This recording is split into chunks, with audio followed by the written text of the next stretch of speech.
টিমের যারা ছিল প্রত্যেকটা টিম লিডাররা ছিল। এখানে কি সিদ্ধান্ত হয়েছে? এখানে সিদ্ধান্ত হয়েছে দুটা সিদ্ধান্ত হয়েছে, একটা হচ্ছে থানা ভিত্তিক আর একটা হচ্ছে ট্রেনের একটা ব্যাপার নিয়ে কথা হয়েছিল। এখানে আমি কোরআনকে হাত দিয়ে বলতেছি, এখানে আমি কোনো মিথ্যা কথা বলতেছি না। ওইখানে ওইগুলোতে ভ্রাম্যমান ক্যাম্প যেগুলো এগুলো জ্বালিয়ে দেওয়ার জন্য লাইটিং করে, আর হচ্ছে সাউন্ড ককলেট পার্টি ভীতি সৃষ্টি করার জন্য যাতে কেউ ভোটার না আসে। আর দ্বিতীয়ত হচ্ছে ট্রেনের একটা ব্যাপারে কথা হয়েছে, সেটা আমাদের প্রথমে টিম লিডার সবাই কে কাজ করতে পারবে এটা আমাদের রবিউল ইসলাম নয়ন সদস্য সচিব জিজ্ঞাসা করছে। ওখানে মিটিং এ সভাপতিত্ব করছে সভাপতিত্ব করছে এসে সভাপতি মহানগর। আমি একেবারে প্রথম থেকে ছিলাম। সম্মানিত দর্শক মণ্ডলী, সম্পূর্ণভাবে ফেঁসে গিয়েছে আওয়ামী লীগ। ট্রেনে আগুন দিয়েছে কারা, সে বিষয় নিয়ে কঠিন গোপন তথ্য ফাঁস করেছেন প্রত্যক্ষদর্শী এবং সেখানের একজন আসামি যে আগুন দিতে গিয়ে হাতে নাতে ধরা খেয়েছে। পরিশেষে সাংবাদিকের কাছে কোরআন ছুঁয়ে যে শপথকে সত্য কথাগুলো বলছে, রীতিমতো চমকে যাওয়ার মতো। কী কারণে, কার নির্দেশে, কেনই বা এভাবে হামলা এবং আগুন দিয়েছে ট্রেনে, সে বিষয় নিয়ে বিস্তারিত তথ্য রয়েছে। অবশ্যই না টেনে শেষ পর্যন্ত দেখলে অনেক তথ্য পেয়ে যাবেন। এর জন্য একটি লাইক করে দেখতে থাকুন সম্পূর্ণ ভিডিওটি। আমরা ভার্চুয়ালি মিটিং করি মহানগর দক্ষিণের এই আহ্বায়ক সদস্য সচিব সহ আমরা টিম যেগুলো আছে সব টিম লিডার মিলে ভার্চুয়ালি মিটিং করি। এবং সর্বশেষ আমাদের যে মিটিংটা হয়েছে সেটা গতকাল সন্ধ্যায় 6টার দিকে, 6টার পরে দিয়ে আমি মতিঝিলে আমার অফিসে ছিলাম, আমার বড় ভাইয়ের অফিসে আমি বসে ওইখানে ছিলাম। ওই যখন গ্রুপে কল আসছে ভার্চুয়ালি আমি তখন একে একে সবাই রিসিভ করছে, আমিও করছি। তখন ওই ক্ষেত্রে কোন জায়গায় তোমার কল আসে? হোয়াটসঅ্যাপের এই গুছে দেখি আছে, প্রমাণ আছে? জি এই জি কয়টা বাজে কল আসে? এটা 6টা 2-এ 6টা 2-এ আসছে, প্রায় 17 মিনিটের মতন কথা হয়েছে। কে কে ছিল এখানে? এখানে আমাদের আহ্বায়ক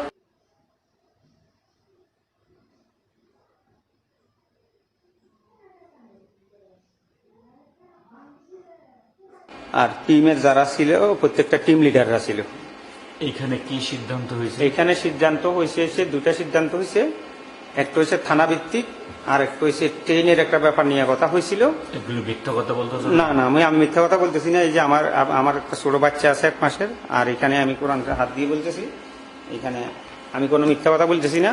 ওইখানে ফাঁসাইতেছো? না না, আমি কারোর ফাঁসাইতেও চাই না, আমি মিথ্যা কথা বলতেছি না।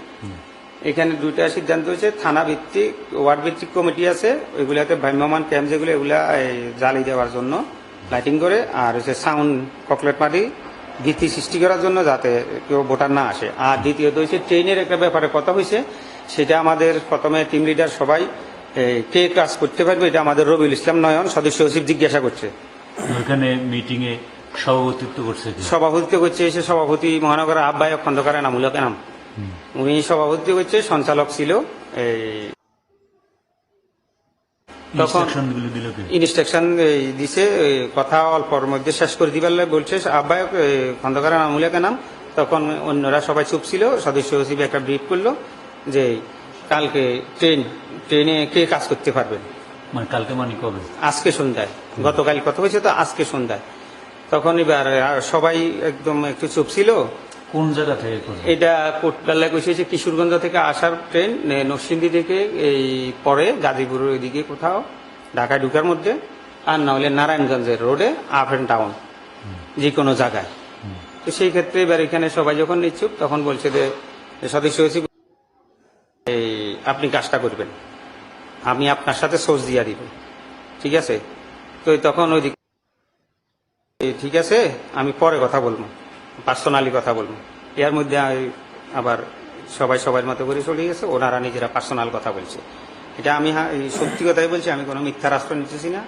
আমি আগেও বলছি আমি মাদ্রাসায় পড়ছি, আমি মিথ্যা কথা বলিও নাই, বলবো না, আমি যেটা সত্য এটা বলছি। শুনছি যে আগুন ধরে গেছে, এখন দৌড়ে দৌড়ে এসে আমার এই বাচ্চা আমি বাইরে ফেলে দিছি, আমার হাজবেন্ডের কাছে দিয়েছি, আমি বাচ্চা বাইরে ফেলে দিয়ে আমি গেট দিয়ে লেগে পড়েছি। তো আমি ওই বাচ্চাটা 3 বছর বাচ্চা ছিল, ওই জানালা দিয়ে আমি একজনের বলছি ভাই একটু ধরেন বলে এরা ছুড়িয়ে ফেলেছি, সে ধরেছে। একটা লোককে জ্বলন্ত অবস্থায় বলতেছে ভাই আমাদেরকে বাঁচান, কিন্তু আমরা তাদের বাঁচাইতে পারি নাই। গ্যান্ডেল স্টেশন থেকে গাড়িটা আসতেছিল, তখন অল্প ছিল আগুনটা, অল্প ছিল। তারপরে আগুনটা ছড়াইতে আপনার দ্বিতীয় বগিতে আসার পরে আমি ট্রিপল লাইনে ফোন দিচ্ছি 9টা 14 ফোন দেওয়ার পরে তাদেরকে বললাম যে ভাইয়া আমাদের এখানে আগুন লাগছে, আপনার যদি পারেন একটা গাড়ি পারেন। তারা বলছে ভাই আমরা এখানে পর্যাপ্ত ব্যবস্থা নিচ্ছি, কিন্তু তারা ঘন্টা খানিক লেট করছে এখানে আসতে। আমি আমার ফ্রেন্ড তিনজনকে উদ্ধার করছি জানলা দিয়ে যারা বেরোতে পারতেছে না তাদেরকে আমরা তিনজনকে নামাইছি জানলা দিয়ে। আমরা তো ছিলাম একদম পিছনে থেকে আস্তে আস্তে সামনে যতটুকু পারছি আমরা আসলাম। আর একটা লোককে জ্বলন্ত অবস্থায় বলতেছে ভাই আমাদেরকে বাঁচান, কিন্তু আমরা তাদের বাঁচাইতে পারি নাই। ট্রেন দাঁড়ানোর পরে আমরা সব উঠে পড়েছি, আমরা ব্যাগটা লাভাচ্ছি। এবারে আমি পিছন পানে যেয়ে বগিতে এবারে স্টেশনে মানুষ সব দাঁড়িয়ে রয়েছে। এবারে বলছে চেন যে এমন করে গলার চেন চুরি হয়ে গিয়েছে, মানুষ দৌড়চ্ছে। আমি আর আসছি না। এইবারটা যে শুনছি যে আগুন ধরে গেছে, সেখানে দৌড়ে এসে আমার এই বাচ্চা আমি বাইরে ফেলে দিয়েছি, আমার হাজব্যান্ডের কাছে দিয়েছি, আমার বাচ্চা বাইরে ফেলে দিয়ে। দ্বাদশ জাতীয় সংসদ নির্বাচনে ভোট গ্রহণের আগে দেশের বিভিন্ন জেলায় ভোট কেন্দ্রে আগুন দিয়েছে দুর্বৃত্তরা। চট্টগ্রামের খুলশী এবং বন্দর এলাকায় 2টি ভোট কেন্দ্রে, ময়মনসিংহের গফরগাঁও ইউনিয়নের পড়শিপাড়া সরকারি প্রাথমিক বিদ্যালয় কেন্দ্রে, শরীয়তপুরের নড়িয়ায় চরমোহন সুরেশ্বর সরকারি প্রাথমিক বিদ্যালয় ভোট কেন্দ্রে এবং টাঙ্গাইল পৌরসভার কান্দিলার সরকারি প্রাথমিক বিদ্যালয়ের ভোট কেন্দ্রের পরিত্যক্ত ভবনের দরজায় অগ্নিসংযোগ করেছে দুর্বৃত্তরা। পরে গাজীপুরের তেলিপাড়া এবং চান্দনা এলাকার 2টি শিক্ষা প্রতিষ্ঠানে আগুন দিয়েছে দুর্বৃত্তরা। এর মধ্যে একটি জাতীয় সংসদ নির্বাচনে ভোট কেন্দ্র হিসেবে নির্ধারিত ছিল।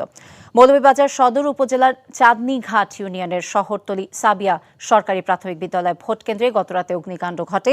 স্কুলটি 3টি আসনের একটি ভোট কেন্দ্র। এদিকে গতরাতে কুমিল্লায় কয়েকটি স্থানে ককটেল বিস্ফোরণ এবং মেহেরপুরের গাংনীতে কালো টেপ দিয়ে মোড়ানো 4টি বোমা সদৃশ বস্তু উদ্ধার করেছে পুলিশ। সম্মানিত দর্শক মণ্ডলী, সম্পূর্ণ ভিডিওটি দেখলেন। এই ভিডিও সম্বন্ধে অবশ্যই আপনাদের মূল্যবান মতামত কমেন্ট বক্সে জানাবেন। ইতিমধ্যে আপনারা অবগত আছেন, চাঞ্চল্যকর অবস্থার সৃষ্টি হচ্ছে দেশের অর্থনৈতিক এবং ব্যবস্থাপনাকে কেন্দ্র করে। কেননা ইতিমধ্যে যে বিষয়গুলো সামনে এসেছে, নির্বাচন আগামীকালকে, কিন্তু আজকে বিএনপি যে তাণ্ডবগুলো চালাচ্ছে এবং বিভিন্ন জায়গা হরতাল পালন করছে এবং কি ভোট কেন্দ্রে ফুরিয়ে দিচ্ছে, সব মিলিয়ে ট্রেনে আগুন দিচ্ছে, এগুলা থেকে বোঝা যায় যে সব কিছুই মূলত একটি উদ্দেশ্যে, যেন ভোটাররা ভোট দিতে না আসে। কেননা ভোট বর্জন করা যে চিঠি দিয়েছিল তারা, সেটি কিন্তু ইতিমধ্যে সকলের কাছে পৌঁছে গিয়েছে। ভোট কেন্দ্রে না আসার আহ্বানটি বিএনপি কয়েকটি দফে তারা মানুষকে বুঝিয়েছে। এখন চূড়ান্তভাবে মানুষকে ভয় দেখানোর জন্যই তারা এগুলা করছে বলে মনে করছি। কেননা ইতিমধ্যে ভোট কেন্দ্রে না আসার জন্য স্পষ্ট বার্তা দিয়েছে আওয়ামী লীগের বিরুদ্ধে বিএনপি ইতিমধ্যে মাঠে স্বচ্ছর ভূমিকা পালন করছে। নিরাপত্তা কর্মীদেরকে রেখেও কি ভোট চুরি হবে? আপনারা কি মনে করেন? অবশ্যই কমেন্টস বক্সে জানিয়ে দেবেন। সেনাবাহিনীদের অধীনে থাকা অবস্থায় এই নির্বাচনে যদি ভোট চুরি হয়, তাহলে অবশ্যই সেনাবাহিনীরা যে মাঠে নেমেছে তাদের একটি কলুষিত হবে এবং তাদের বদনাম অবশ্যই চূড়ান্ত পর্যায়ে